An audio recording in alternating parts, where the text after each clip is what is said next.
Bismillahirrahmanirrahim. Assalamualaikum warahmatullahi wabarakatuh. Selamat pagi, salam sejahtera untuk kita semua. Dan pada kesempatan kali ini, saya akan membahas tentang materi kita selanjutnya, yaitu tentang komunikasi kantor.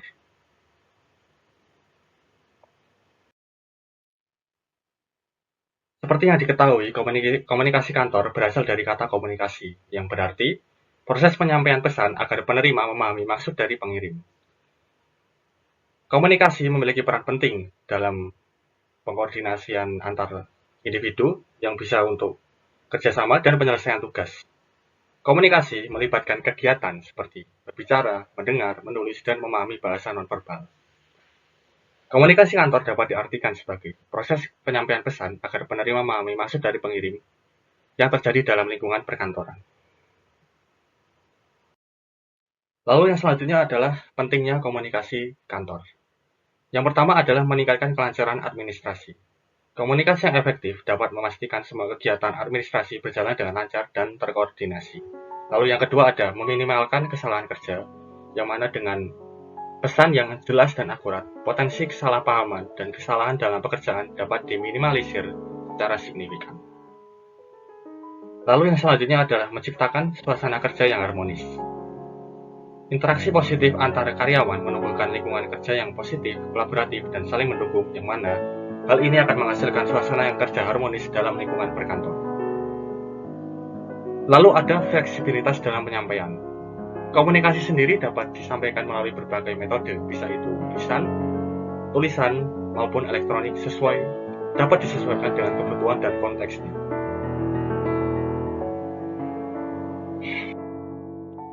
Lalu yang selanjutnya adalah fungsi dari komunikasi kantor. Secara umum ada 4 fungsi komunikasi kantor, yaitu sebagai alat koordinasi, sarana motivasi, sarana informasi, dan alat pengendalian.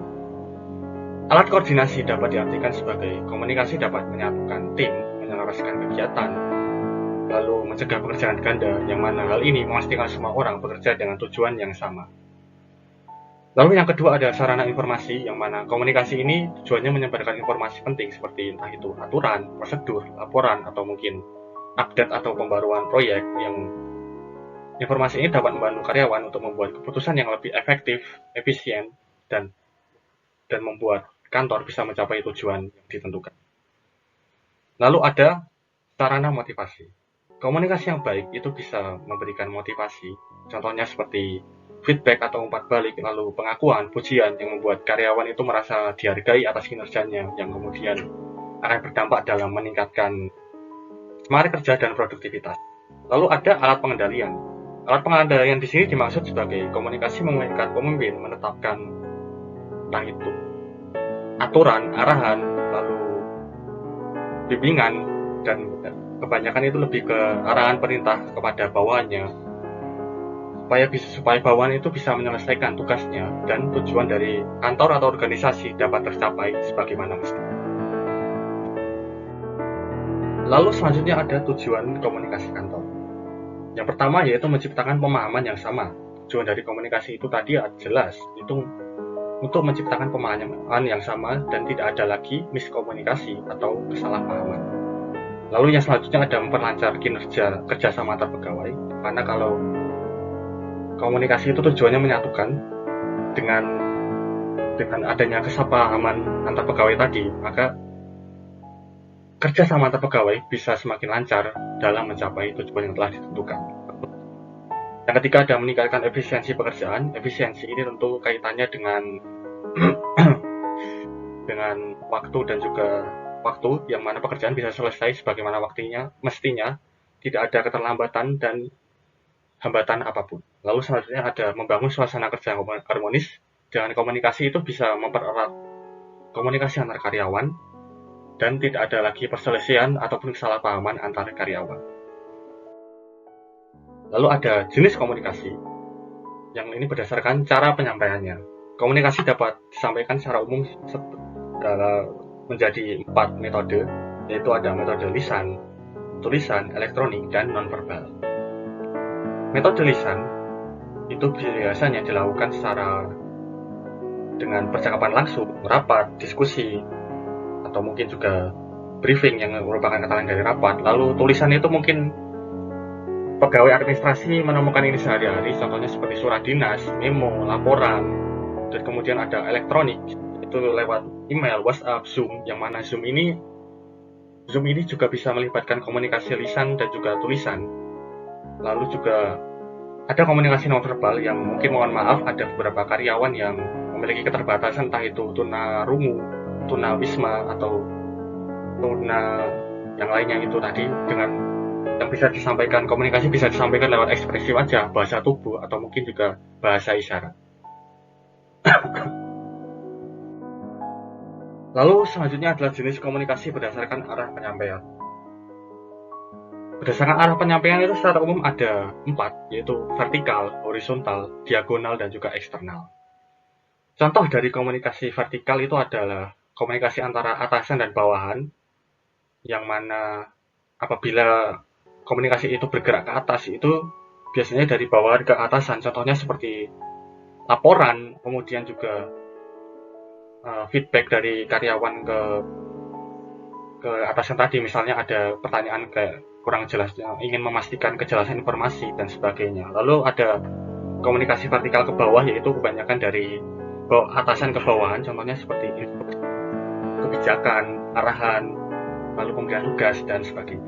Lalu komunikasi horizontal ini biasanya terjadi antara pegawai atau pegawai dalam departemen yang tingkatannya sama, seperti tujuannya untuk koordinasi, berbagi informasi, dan memecahkan masalah. Contohnya ya kayak di antara, misalnya kalau Anda itu adalah staf perkantoran, Anda bicara dengan staf perkantoran juga, karena bukannya setara. Lalu ada komunikasi diagonal, biasanya itu antara individu departemen dengan beda tingkatan hierarki dan juga fungsi, yang tujuannya untuk mempercepat aliran informasi, pemecahan masalah. Contohnya ya kayak manajer proyek dengan staf teknis departemen lain, atau mungkin kalau Anda staf keuangan, Anda bicara dengan staf keamanan atau staf sarpras, atau mungkin juga Anda staf keuangan, Anda bicara dengan manajer dari sarpras, itu juga termasuk diagonal. Lalu ada komunikasi eksternal, ini biasanya antara individu atau karyawan dalam satu organisasi dengan pihak luar. Contohnya Anda bicara dengan supplier, dengan klien, dengan pemasok, kemudian dengan media. Misalnya kalau Anda di bidang pemerintahan, pasti Anda juga mungkin terkadang komunikasi dengan media. Contohnya kayak misalnya Anda itu sebagai di bagian human resource, Anda akan terlibat dengan media luar kayak kantor berita misalnya. Lalu selanjutnya ada unsur-unsur komunikasi. Nah, unsur-unsur ini tentu adalah hal-hal yang ada dalam membentuk komunikasi itu. Yang pertama ada pengirim atau sender. Pengirim ini diartikan sebagai individu yang memulai komunikasi dengan menyampaikan pesan. Lalu yang kedua ada pesannya, yaitu pesan atau informasi, ide, atau perasaan yang disampaikan oleh pengirim. Lalu yang ketiga ada media atau channel, yang mana memfasilitasi informasi itu. Ada saluran atau cara pesan itu disampaikan ke pengirim, dari pengirim ke penerima. Contohnya tadi kayak lisan, tulisan, digital. Lalu ada juga penerima, yaitu individu yang menerima pesan. Lalu kemudian ada umpan balik atau feedback, ini merupakan respon dari si penerima pesan yang menunjukkan apakah pesan ini sudah dipahami atau belum. Lalu ada juga gangguan atau noise, di mana komunikasi itu pasti ada gangguannya. Entah itu dari gangguan, misalnya kalau komunikasi rapat itu pasti ada gangguan suara bising. Kalau misalkan Anda menggunakan media digital, pasti ada gangguan sinyal atau mungkin juga gangguan perangkat. Lalu ini adalah proses komunikasi kantor secara umum. Yang pertama itu pengirim buat pesan, lalu kemudian pesan disampaikan oleh pengirim, kemudian penerima menerima pesan, dan penerima kemudian melakukan feedback, entah itu memahami atau ingin memastikan pesan. Lalu kemudian pesan penerima kemudian menerima tanggapan dari pengirim. Lalu selanjutnya bicara soal hambatan komunikasi, itu secara umum ada 5, yaitu gangguan teknis. Jadi seperti yang saya bilang tadi, kayak suara bising, kemudian juga keterbatasan sinyal, media, lalu kemudian perbedaan persepsi, dan kurangnya perhatian, bahasa yang tidak jelas, atau informasi yang tidak lengkap. Lalu selanjutnya adalah etika komunikasi. Ini saya menjelaskan yang pertama yaitu tentang etika komunikasi yang harus diperhatikan oleh pengirim pesan, yaitu gunakan bahasa yang sopan dan mudah dipahami. Misalnya Anda itu misalnya lawan bicara Anda itu memiliki bahasa yang dari daerah yang berbeda, sangat disarankan untuk menggunakan bahasa yang mudah dipahami, misalnya kayak bahasa Indonesia atau mungkin juga bahasa Inggris sebagai bahasa internasional.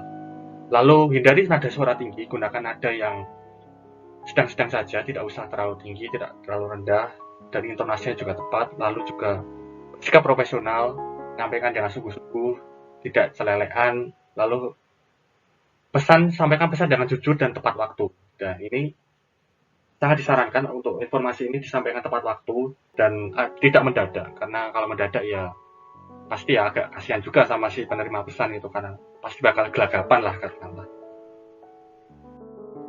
Lalu ini adalah etika komunikasi tentang penerima pesan, yaitu ada dengarkan dengan penuh perhatian, karena dengan mendengarkan informasi yang disampaikan oleh lawan bicara Anda itu Anda termasuk menghormati si lawan bicara Anda.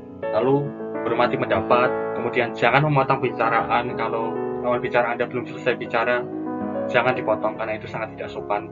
Lalu ada jaga kerahasiaan informasi, apalagi kalau Anda ini kerja di sebuah perusahaan, pasti Anda dituntut untuk menjaga rahasia perusahaan. Lalu selanjutnya ada manfaat komunikasi efektif yang mana sudah dijelaskan di awal tadi, yaitu bisa meningkatkan produktivitas, memperkuat hubungan kerja, meningkatkan kepuasan kerja, dan mengurangi konflik. Lalu ini adalah contoh komunikasi kantor. Yang pertama ada rapat staf mingguan, laporan harian melalui email, lalu ada instruksi kerja dari pimpinan, dan diskusi proyek. Ya mungkin cukup sekian yang dapat saya sampaikan. Kurang lebihnya saya mohon maaf. Wassalamualaikum warahmatullahi wabarakatuh.